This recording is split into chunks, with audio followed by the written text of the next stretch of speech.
LDBC, this is your boy the coach. Now listen up, okay? I'm gonna give you this video straight from the mind of Coach Shelton Harrison, okay? I'm gonna give you this video straight from the mind of the coach, and that's just the way that is.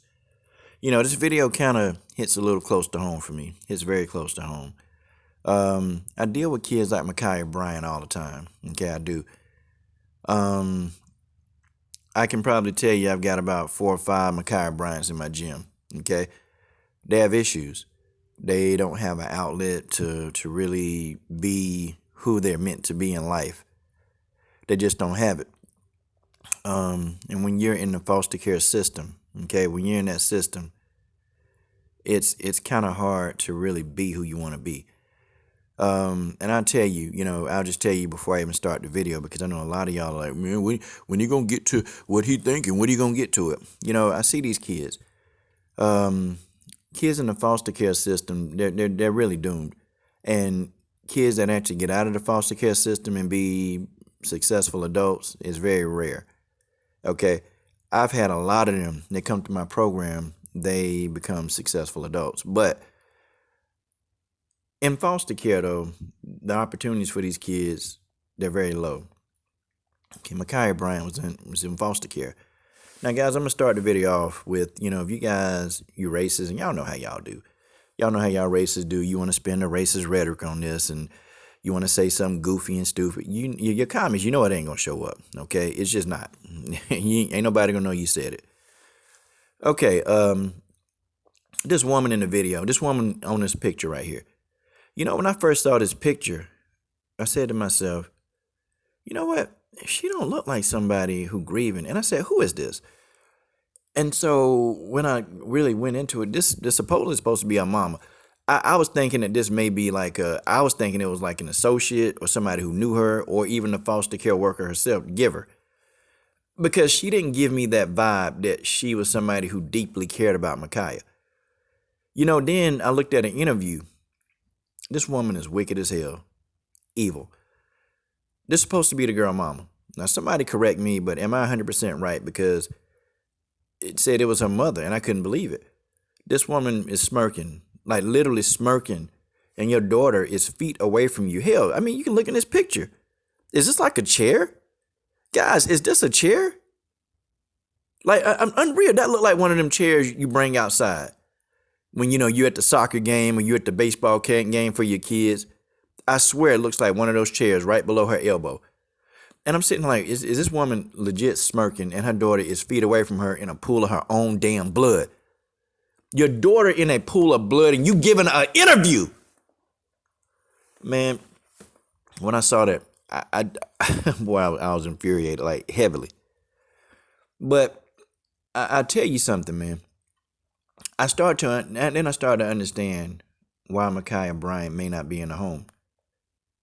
See, most foster care kids, I'm going to tell you what their issues are. 99% of them, they got parental issues. Where I don't care what the issue with the parent is, they got issues.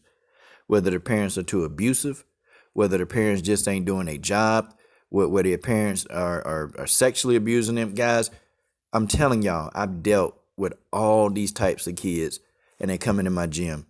And my gym is like a place of solace for them.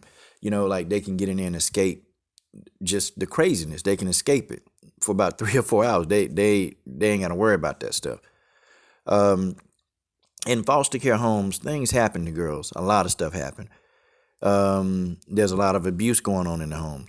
And in most cases, you have the foster care workers that they get money for the foster care kid, but they don't take the money and spend the money as is intended to. They don't spend it on the kid. They go spend it on themselves. You can look at this photograph right here. Hey, this Mak'Hia mama. Wow. Looks like she done up pretty good. Okay. But the thing of it is, they don't spend the money on these kids. They don't do it.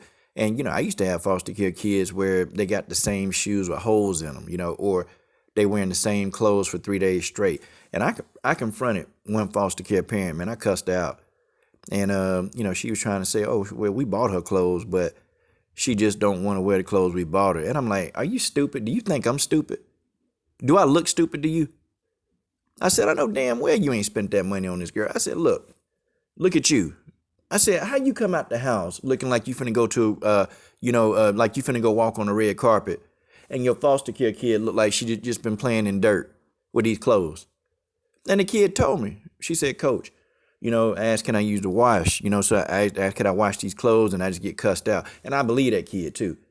And the foster care mom told me, oh, well, don't believe her. She tell lies. Okay, so she gonna lie about the clothes see, this is what I'm talking about. And then not only that, but for these girls, when they go to foster care, sometimes you have siblings in the house that's abusing them, beating the hell out of them. Sometimes you have that. Or sometimes you have male siblings in that house that they come into the girls' rooms at night and sexually assault them. Guys, do y'all know this stuff happens a lot when you get young girls in foster care?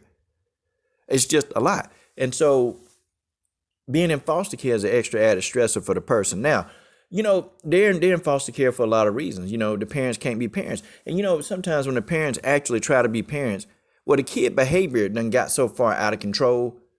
It's done got so far out of control that now when the parent try to be a parent, they can't control the behavior. And so the kid got to get out the house. And once your kid go to foster care, once they're in that system, it's pretty much an ongoing cycle. And in a lot of cases, the kids usually never go back home to live with their birth parents.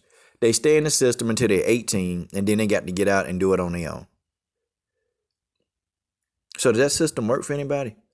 I mean, can y'all think about that? Can y'all think that system gonna work? And most of these kids, they go from foster home to foster home. When one foster home get tired of them, they go to the next one. That's all it is. It's an ongoing cycle. It's pretty much a big money game. And if I did a video really on the foster care system and what I know, man, it's crazy. But I'm going to talk about this. I'm going to really talk about this whole situation and what went down. Guys, I'm going to be honest with y'all. Mak'Hia Bryant had a knife. She had a knife, okay? The knife was in her hand. The cop shot her. That's the first thing I saw when I saw the video. Okay, and I said, okay, well, he shot her. She had a knife. What else was he going to do? Okay, listen to the entire video because they say people only listen to 3 minutes and 45 seconds of the video. So that means y'all don't listen, okay? Listen. Here's the thing, though. The officer did some things wrong, very wrong. Mak'Hia Bryant did some things wrong. I'm going to tell y'all, when I was doing programs with PAL, the Police Athletic League, and sometimes you have to ride with some of the cops to go pick up some of the kids, you would hear these calls on the police radio. The calls are very vague. Like, they'll tell you bits and pieces of it. They'll give you a code number, and then the operator will tell you, like, the gist of why you going over there. But that's it. So the officer kind of gets an idea of what he thinks happening, and so a lot of times they go to that situation knowing what the operator just told them. And, a lot of times when people call the police operators, the message, it gets distorted. And so the operator leave out certain details.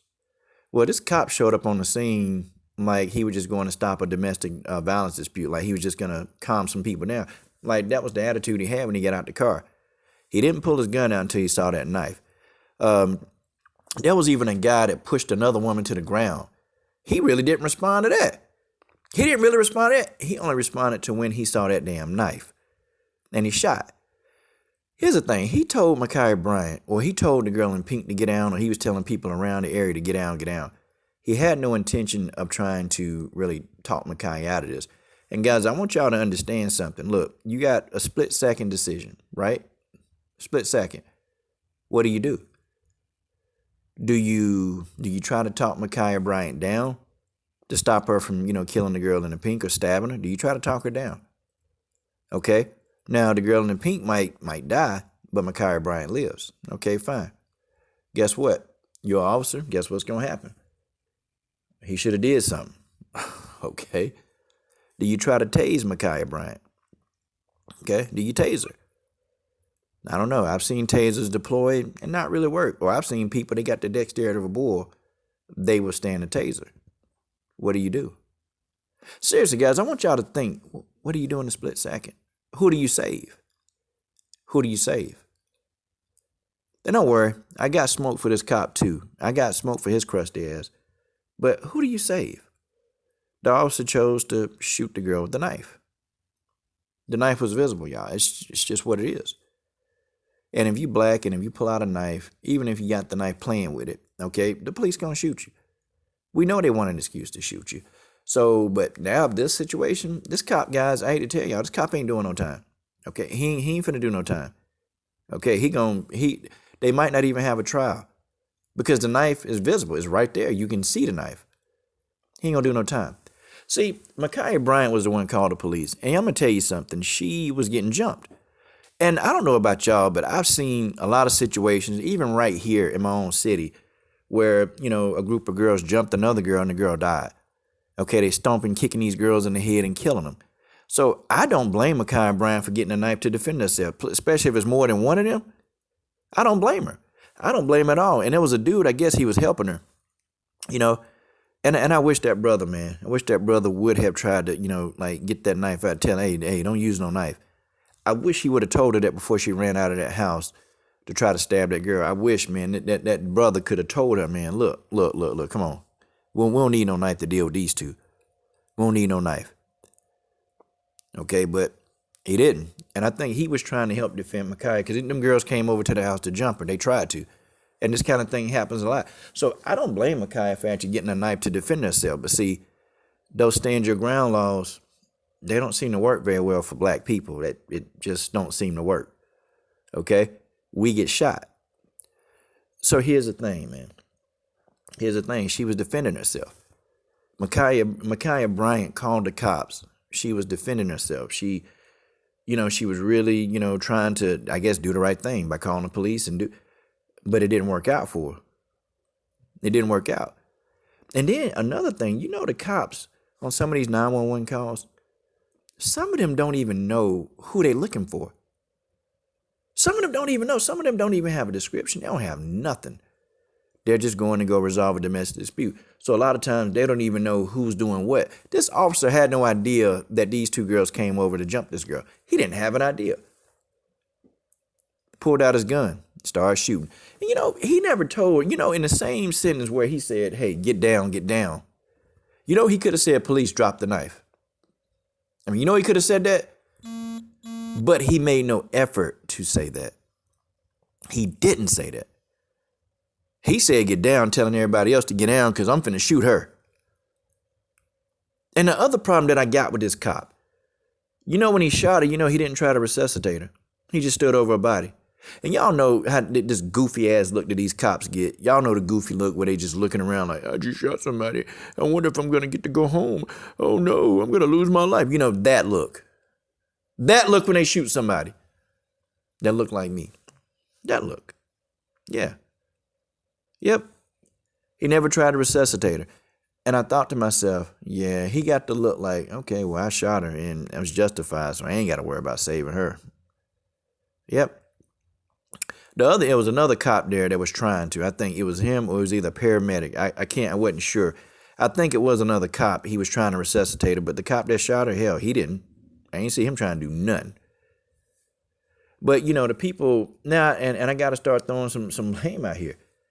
But see, this problem happened well before Mak'Hia Bryant pulled out a knife.